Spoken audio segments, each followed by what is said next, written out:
आमची सगळ्याची मागणी अशी की या फलटण पंचायत समितीचं सभापती पद हे महिलांना आरक्षित ओबीसी म्हणून होतं। या ठिकाणी ओबीसी महिलांना आरक्षित असताना त्या ठिकाणी खऱ्या अर्थानं आपले 4 कॅन्डिडेट त्या ठिकाणी होते। आपली अशी मागणी होती आपण एकमेकांच्या विरोधात लढलो, अ होईल ना तर ब होईल, परंतु तो ओबीसी घटकातला होईल। परंतु ते न होता या ठिकाणी काल अचानक वेगळ्या पद्धतीचा घात घालून डॉक्टर बाबासाहेब आंबेडकरांनी जे घटनेने आम्हाला जे आरक्षण दिलं त्या आरक्षणाची यांनी पायमल्ली केली आहे। या ठिकाणी कुठल्याही समाजाला म्हणजे ज्या 342 जाती असतील, इतर तत्सम जाती असतील, यांना कोणताही न परवडणारा हे कालचा प्रयोग झालेला आहे। खऱ्या अर्थानं ग्रामपंचायत मध्ये सदस्य सुद्धा या पुढे तुम्ही होणार नाही किंवा सोसायटी सदस्य होणार नाही अशी परिस्थिती आज महाराष्ट्रामध्ये झाली। मगाशी या ठिकाणी सरांच्या म्हणण्यात आलं की कोल्हापूरचा महापौर अशाच पद्धतीने बसला, पिंपरी चिंचवडचा महापौर असाच बसला, दौंडचा नगराध्यक्ष असाच बसला। तसं आज पश्चिम महाराष्ट्रामध्ये सातारा हा क्रांतिसिंह नाना पाटलाचा उद्रेक करणारा असा तालुका आहे। या ठिकाणी आपण चळवळीमध्ये धनगर आरक्षण असेल, ओबीसी चळवळ असेल, या फलटणमध्ये आपण सुरुवात करतो आणि आज कुणाला घेणं देणं नाही।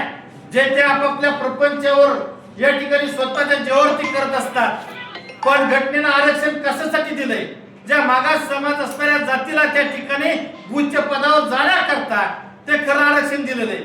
आणि हे आरक्षण जर आमच्या हक्काचं काढून घेतलं, एक तर घटनेला दिलेलं आहे आणि मग आमच्यावर हा अन्याय झालाय, या अन्यायाची सुरुवात या ठिकाणी हाके सरांच्या माध्यमातून महाराष्ट्रामध्ये पहिली ही आपली या ठिकाणी ठिणगी या स्वरूपात त्याचा फार मोठा भडका आपण करणार आहोत। आता आपण रेस्टॉरंटला बैठक झाली, त्यानंतर आता आपण या ठिकाणी सन्मानित तहसीलदार साहेब शिंगणापूरला यात्रा असल्यामुळे त्या ठिकाणी त्या बैठकीला गेले। या ठिकाणी प्रांत मॅडम नोंदला ते सुद्धा तिकडे गेले। यानंतर आपण सोनवणे साहेब या ठिकाणी असणारे नायब तहसीलदार त्यांना अशी विनंती केली की आमचे महाराष्ट्रातील ओबीसी नेते आपल्याकडे येत आहेत आणि आमचं काय म्हणणं आहे ते म्हणणं आज आम्ही तुमच्या समोर मांडतोय। तुमच्या माध्यमातून सरकारला आपण सुनावलं पाहिजे। खऱ्या अर्थानं आमचा हक्काचं जर कोणी घेत असेल तर ते चुकीचं आहे। मग या ठिकाणी मी आके सर इथं बसलेल्या दोन्ही गटाचे तिन्ही गटाची लोक इथं आहेत, पण या ठिकाणी गुरुने सर असतील, या सगळ्यांना जर विचारलं सगळ्यात मोठा कॉन्ट्रॅक्टर धनगर माळी ओबीसी समाजातला कोण आहे का, तर कुणाकडे उत्तर नाही। म्हणजे दोन्ही तिन्ही गटाकडे असत, मग आपला फक्त मतापुरता वापर होतोय का याची कुठं तर आपण या ठिकाणी जाणीव करणं गरजेचं आहे। आणि अशासाठी आपण आपलं म्हणणं शासन दरबारी पोहोचवण्याकरता आज आम्ही तुमच्याकडे आलोय।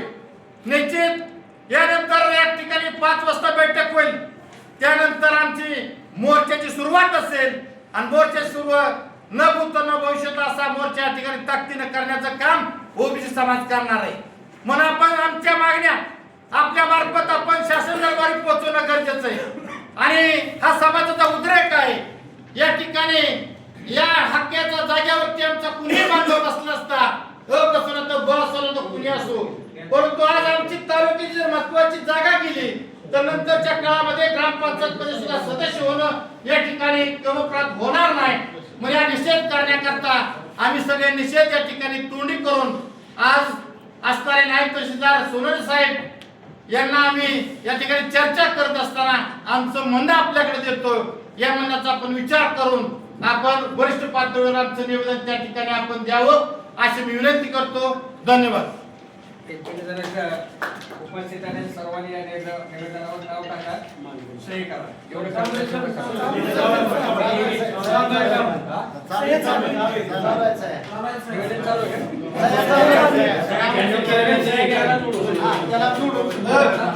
पुढील मनोगत या ठिकाणी आमचे मार्गदर्शक भीष्माचार्य म्हणजे ज्यांना आम्ही पूर्व म्हणतो असे बोरुले सरांनी आपलं मार्गदर्शन करावं। तत्पूर्वी त्या अगोदर जे दावेदार कालच्या सभापती पदाचे होते यांना अशी विनंती करून तुकाराम शिंदेनी तुम्ही बोलावं, ज्याच्या वाहनात झाला त्यांनी बोलावं, बोला नाही तर तुम्ही सिनियर आहे मला. बोलायला काही ऐका का? सर गटात पक्षांच्या अन्याय झाला ह्यांनी बोलू का बसा खाली त्यांच्याला वाटतं